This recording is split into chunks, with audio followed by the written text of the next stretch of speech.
Madam ఇప్పుడు మన హిందూ ధర్మం గాని, మన పెద్దవాళ్ళు గాని అంటే ఎందుకని వెళ్లి అక్కడే స్నానం చేస్తే మంచి జరుగుతుంది అని చెప్తున్నారు? ఇది దీనికి ఒక చిన్న మైథలాజికల్ స్టోరీ ఉందండి. హ్మ్. ఈ చరిత్ర నిజం, ఈ పురాణం నిజం, ప్రజల నమ్మకం, విశ్వాసం చాలా సార్లు ఇది నిరూపితమైంది కూడా. దీనికి అసలు బ్యాక్గ్రౌండ్ ఏంటి మీరు అడిగింది చిన్న క్వశ్చనే, కానీ చెప్పవలసింది చాలా పెద్ద ఆన్సర్. ఎందుకు అంటే ఒక్క ముక్కలో చెప్పడానికి రాదు. ఒక్క ముక్కలో మోక్షం వచ్చేస్తుందండి అని చెప్పడానికి రాదు. మోక్షం అందరికీ రాదు, కొంతమందికే వస్తుంది. అది పుణ్యాలు పండిపోయిన వాళ్ళకి మోక్షం వస్తుంది. అలాంటి పుణ్యాలు చేసుకుంటూ చేసుకుంటూ అలా పుణ్యంలో పండిపోయిన వాళ్ళు ఇలాంటి పుణ్యక్షేత్రాలలో కనుక, పుణ్య నదుల్లో కనుక స్నానం ఆడినట్టయితే, ఇలా కుంభమేళ, మహాకుంభమేళ ఇలాంటి సందర్భాలలో వాళ్ళకి ఖచ్చితంగా మోక్షం వస్తుంది.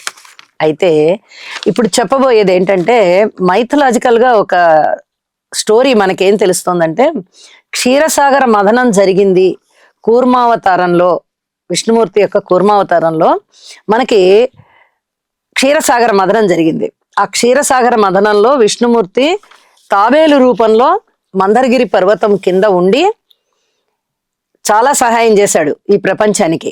ఎందుకంటే దేవదానవులు ఇద్దరు యుద్ధం చేస్తూ ఉంటే వాళ్ళిద్దరి యుద్ధానికి అంతు లేకుండా పోతే మీరు అమృతం కోసం క్షీరసాగరాన్ని మధించండి అని చెప్పాడు బ్రహ్మదేవుడు.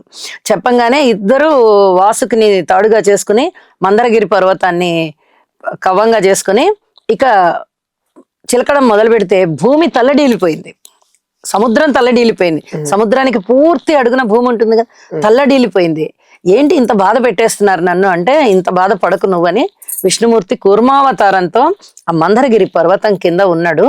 ఇక దేవతలు దానవులు ఇద్దరు కూడా పర్వతాన్ని మధించడం మొదలు పెట్టారు, చిలకడం మొదలు పెట్టారు. చిలకడం మొదలు పెడితే అమృతం వచ్చింది చివరికి, చాలా వచ్చాయి. అందులో ఉచ్చైశ్రవం వచ్చింది, తర్వాత ఐరావతం వచ్చింది, కామధేను వచ్చింది, కల్పవృక్షం వచ్చింది, లక్ష్మీదేవి వచ్చింది, తర్వాత చంద్రుడు వచ్చారు. ఇట్లా రకరకాలైన అంశాలన్నీ అందులో మనకి ఉద్భవించాయి. విశేషమైన అంశాలు, విశేషమైన వస్తువులు, విశేష జననాలు జరిగాయి. మనకి గరళం కూడా పుట్టింది. సరే, శివుడు గరళ కంఠుడయ్యాడు కంఠంలో పెట్టుకొని. ఇక ధన్వంతరి అని మనకి దేవతల డాక్టర్ అనమాట ఆయన. ఆయన చక్కగా పూర్ణ కుంభాన్ని తీసుకొని వచ్చి దాని నిండా అమృతం అనమాట, అది అమృత కలశం. ఇందాక మీరు అడిగిన కుంభరాశి అని మనము జ్యోతిష్యానికి రిలేటెడ్ గా ఆ మాట చెప్పుకున్నాము. ఇక్కడ పూర్ణ కుంభంతో వచ్చాడు ఆయన అమృతాన్ని నింపుకొని. ఇది కూడా ఒక కారణం అనమాట కుంభమేళ అనడానికి. ఈ కుంభ పాత్ర కలశం, నిండు కలశం అమృతాన్ని తీసుకొని వస్తే, ఈ అమృతము రాక్షసులకు ఇవ్వకుండా కేవలం దేవతలకే ఇచ్చేటట్టుగా విష్ణుమూర్తి జగన్మోహిని అవతారాన్ని ధరించి, అంటే మోహిని అవతారంలో రాక్షసులని మోహింపజేస్తూ దేవతలకి ఈ అమృతాన్ని పోస్తూ వచ్చాడు. ప్రాణాలు నిలవాలి, వాళ్ళు ఎప్పటికీ అలాగే ఉండిపోవాలి దేవతలని. ఆ క్రమంలోనే ఒక్క 4 చుక్కలు ఈ భూమి మీద పడ్డాయి. ఎక్కడ పడ్డాయి? 4 నదుల్లో పడ్డాయి. ఒకటి హరిద్వార్లో పడింది, ప్రయాగలో పడింది, ఉజ్జయినిలో పడింది, నాసిక్లో పడింది. ఈ 4 చుక్కలు 4 నదుల్లో పడి వాటికున్న పవిత్రత మరింత పెరిగిపోయింది ఈ 4 ప్రదేశాల్లోనూ.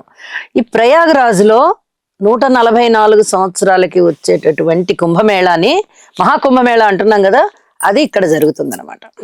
ఇప్పుడు ఈ కుంభమేళ, మహాకుంభమేళాలో ముఖ్యంగా స్నానం ఆచరించాలి. ఇలా ఆచరించినట్లయితే వాళ్ళకి పుణ్యం వస్తుంది, మోక్షం కలుగుతుంది. మీకు ఇక్కడ ఒక అనుమానం కూడా రావచ్చు, అమృతం చుక్క పడినప్పుడు వీళ్ళకి మోక్షం ఎలా వస్తుందండి, మరి వీరు కూడా జీవించాలి కదా అనేటటువంటి సందేహం రావచ్చు మీకు. దానికి భూమి మీద ఏ జీవి పుట్టినా గాని ఇది ఖచ్చితంగా నశించాల్సిందే. ఏ జీవి పుట్టనివ్వండి, చెట్లు, పుట్టలు, మనుషులు, జంతువులు, పశువులు, పక్షులు, ఏదైనా పుట్టింది అంటే అది మరణించాల్సిందే. వీళ్ళు మోక్షం వచ్చేస్తుంది కదా ఇలాంటి వాళ్ళకి, ఎందుకంటే అమృతం చుక్క కదా పడింది. ఈ అమృతం చుక్క పడినప్పుడు ఆ నీటిలో స్నానము చేసి వాళ్ళు వాళ్ళ పాపాలని అక్కడ వదిలేస్తున్నారు, పుణ్యాన్ని సంతరించుకుంటున్నారు. ఇలాంటి వాళ్ళు ఆచంద్ర తారకం మంచి పేరు ప్రఖ్యాతులతో ఉండిపోతారు. అంటే వాళ్ళు మరణించినా కూడా వాళ్ళ పేరు ఉండిపోతుంది. ఓకే. అట్లా అన్నమాట. ఓకే.